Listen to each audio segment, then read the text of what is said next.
All right, let's dive right in. Today, we are tackling a huge economic puzzle, one that really decides the fate of entire nations.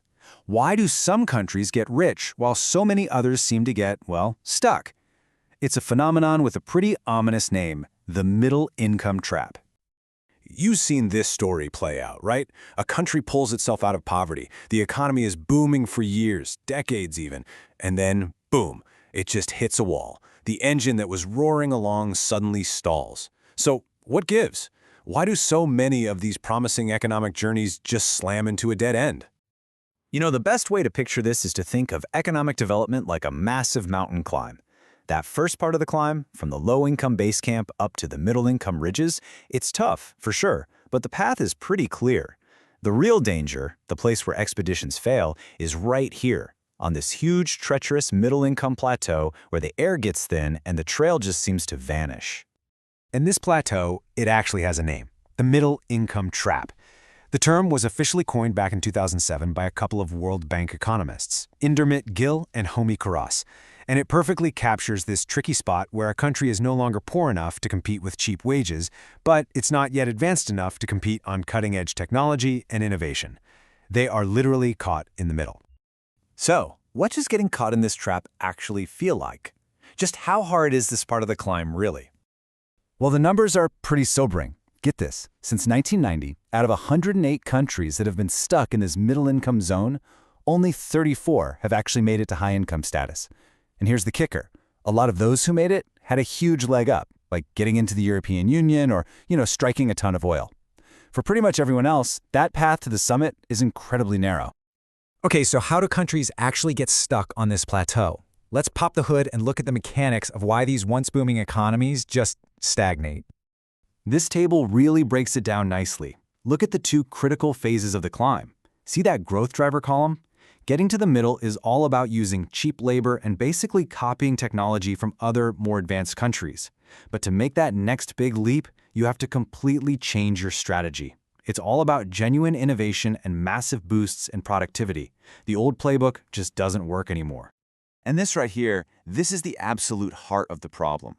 The very tools that got you halfway up the mountain, things like cheap labor and imitation, they start to become liabilities. As your country gets wealthier, wages go up, so you can't compete on cost anymore. Suddenly, you have to start competing on quality, on creativity. You have to go from simply making things to inventing things. And that, my friends, is a completely different game. Okay, so let's see how this plays out in the real world. We're going to look at one country that summited the mountain against all odds and another that's been kind of stranded on that plateau for decades. First up, the hero of our story, South Korea. I mean, back in the 1960s, it was one of the poorest countries on Earth, but it made a very deliberate, very strategic pivot. It went all in on exports, it invested a ton in education, and it strategically built these powerhouse industries like electronics and cars. And it worked. By 1995, it had officially made the climb, proving that escaping the trap was actually possible. Now, let's look at the cautionary tale, Brazil. This chart tells you almost everything you need to know. It shows worker productivity, which is just a fancy way of saying how much value a worker creates. In 1980, the average Brazilian worker was about 45% as productive as an American one. Not bad. But look at it today. That number has plummeted to just 25%. So despite having incredible natural resources, Brazil has been stuck, unable to make its workers more productive. This is what being trapped looks like in the data. And that, of course, brings us to the biggest expedition on the mountain right now, China. It has made the most spectacular climb in history, no doubt, but it is now facing every classic sign of the trap. Its population is getting old before it gets rich, youth unemployment is sky high, it's drowning in debt, and it's facing this enormous pressure to go from being the world's factory, made in China, to being the world's inventor, invented in China. And it has to do all of this while navigating some pretty serious tensions with the rest of the world. So, if the climb is this hard, and the risks are so incredibly high, is there a map? Is there some kind of escape route off this plateau and to the summit? Well, according to the World Bank, yes, there is. They call it the 3I strategy. It's pretty straightforward. Step 1 is investment. You have to build a solid base with good infrastructure and an educated population. Step 2 is infusion. Absorb all the best technology and ideas you can from around the world. And then, the final crucial step, innovation. Use that base you've built to start creating your own new ideas and forging your own path. It's basically a step-by-step guide off the plateau.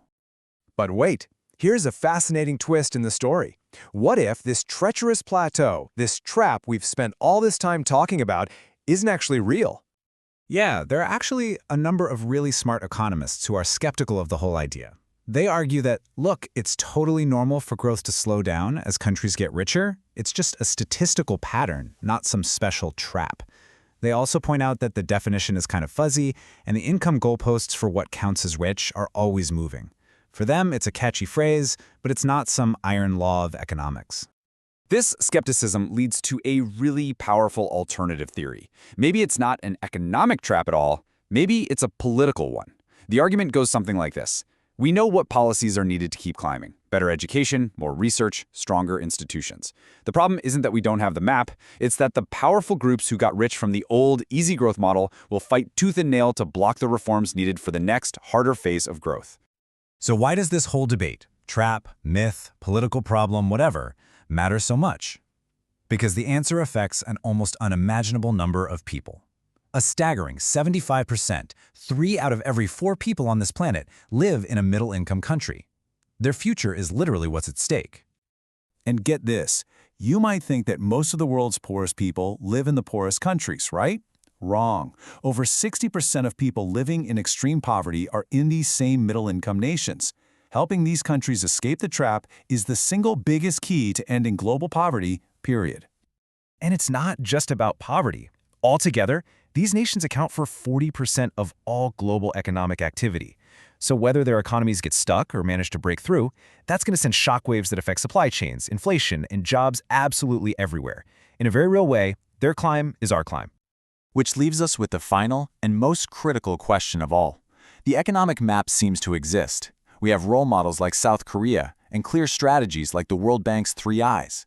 But if the real obstacle is political, if it's all about overcoming those powerful interests who prefer things just the way they are, then is the political will actually there to follow the map to the summit?